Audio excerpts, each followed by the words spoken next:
On te répète sans cesse, travaille plus dur, pousse plus fort, ne t'arrête jamais. Mais, et si la clé pour obtenir tout ce que tu veux n'était pas dans l'effort acharné, mais dans l'art de lâcher prise? Les stoïciens, ces guerriers philosophes qui ont bâti des empires, connaissaient un secret que la société moderne a oublié. Ils ne forçaient pas la vie, ils coulaient avec elle, comme l'eau coule autour des rochers.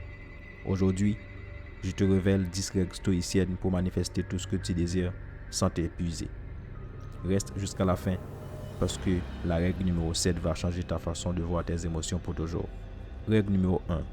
Le désir détaché. Voici le paradoxe. Plus tu veux quelque chose avec désespoir, plus tu te reposes. Épictète disait, ne cherche pas à ce que les événements arrivent comme tu le veux. Souhaite qu'ils arrivent comme ils arrivent et tu seras heureux. Le stoïcien ne s'accroche pas, il préfère. Il dit, je veux ceci ou quelque chose de mieux. C'est ce qu'on appelle l'indifférence préférée. Tu poses ton intention, puis tu la relâches. Alors, la prochaine fois que tu désires quelque chose intensément, répète-toi, ceci ou quelque chose de mieux, sans la pression se relâcher. La règle numéro 2. Le magnétisme du moment présent. Sénèque a écrit, le plus grand obstacle à la vie, c'est l'attente qui dépend du lendemain et perd le jour présent. Quand tu vis dans le futur, tu manques les opportunités qui sont devant toi maintenant. Les stoïciens savaient que tout ce que tu peux manifester existe dans le moment présent. Alors, pendant 60 secondes ou pendant aujourd'hui même, concentre-toi uniquement sur ce que tu vois, ce que tu entends, ce que tu ressens. Rien d'autre. C'est là que ta puissance de manifestation est la plus forte. Règle numéro 3. Transformer les obstacles en tremplin. Macroel a dit, l'obstacle sur le chemin devient le chemin. Pense à une huître. C'est l'irritation du grain de sable qui crée la perle. Chaque difficulté que tu traverses n'est pas un mur, c'est un professeur. Pose-toi cette question. Comment cette épreuve me sert-elle réellement? Si tu perds un emploi, peut-être que l'univers te dirige vers quelque chose de meilleur. Si une relation se termine, peut-être que tu fais de la place pour la bonne personne. Règle numéro 4. L'autorité intérieure. Épictète enseignait, aucun homme n'est libre s'il n'est pas libre de lui-même. Alors, chaque fois que tu cherches l'approbation des autres, tu donnes ton pouvoir. Chaque fois que tu scrolles sur les réseaux sociaux en cherchant de la validation, tu affaiblis ta capacité à manifester. Alors, avant d'ouvrir tes réseaux sociaux, demande-toi, comment est-ce que je me ressens en ce moment? Reprends ton autorité intérieure avant de laisser le monde extérieur t'influencer. Règle numéro 5. La non-action stratégique. La société te dit que si tu ne bouges pas, tu recules. Mais un joueur d'échecs ne bouge pas ses pieds au hasard. Parfois, la meilleure action, c'est d'attendre. Les stoïciens pratiquaient ce qu'on pourrait appeler la non-action stratégique. Pas de la paresse, alors de la sagesse. Savoir quand agir et quand observer. La prochaine fois que tu es incertain, dis-toi, je ne sais pas encore et je suis en paix avec ça. Laisse la clarté venir à toi.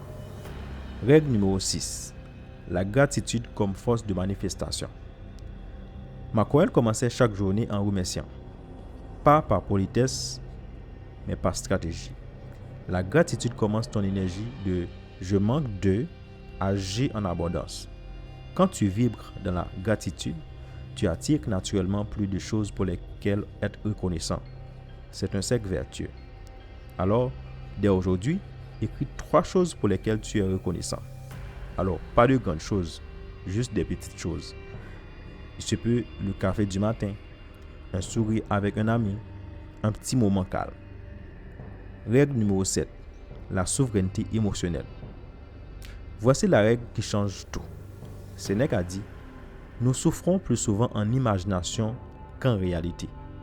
Tes émotions ne sont pas des réactions automatiques, ce sont des choix. Attention, ça ne veut pas dire supprimer tes émotions. Ça veut dire les ressentir pleinement, puis choisir ta réponse. Est-ce que la colère arrive?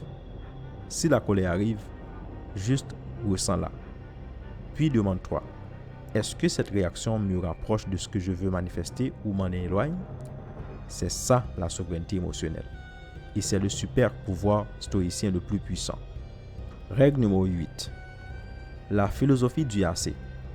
Sénèque, l'un des hommes les plus riches de Rome, a écrit « Ce n'est pas l'homme qui a peu qui est pauvre, mais celui qui désire toujours plus. » Fais l'inventaire de tout ce que tu possèdes déjà. Ta santé, tes proches, ton esprit. Tu es déjà plus riche que tu ne le penses. Et c'est depuis cet état d'abondance que tu manifestes le plus puissamment. Règle numéro 9. Le courage de l'authenticité. Macquarel écrivait « Ne perds plus de temps à argumenter sur ce que devrait être un homme bon. Alors, sois-en un. » Chaque fois que tu portes un masque, tu bloques ce qui est destiné à toi. L'univers ne peut pas te livrer ce qui t'appartient si tu prétends être quelqu'un d'autre. Parle ta vérité, avec gentillesse, mais sans excuse. Règle numéro 10. La confiance dans le timing divin. Et la dernière règle, peut-être la plus difficile. Macquarel disait « Accepte les choses auxquelles le destin te lie. » Les retards ne sont pas des refus. Parfois, ils sont une protection. Parfois, ils sont une préparation. Ce que tu veux manifester est peut-être déjà en route, mais le timing n'est pas encore le bon. Fais confiance au processus. Plante la graine, arrose-la et laisse la nature faire le reste. Ces 10 règles ne sont pas de la théorie. Ce sont des outils de transformation que les plus grands esprits de l'histoire ont utilisés pour bâtir des empires, traverser des tragédies et vivre avec une paix intérieure profonde. Commence par une seule règle cette semaine, celle qui t'a le plus touché. Et dis-moi en commentaire laquelle tu choisis. Alors, si cette vidéo t'a apporté quelque chose, abonne-toi et active la cloche de notification. Chaque semaine, on explore ensemble la sagesse stoïcienne pour devenir plus fort, plus calme et plus libre.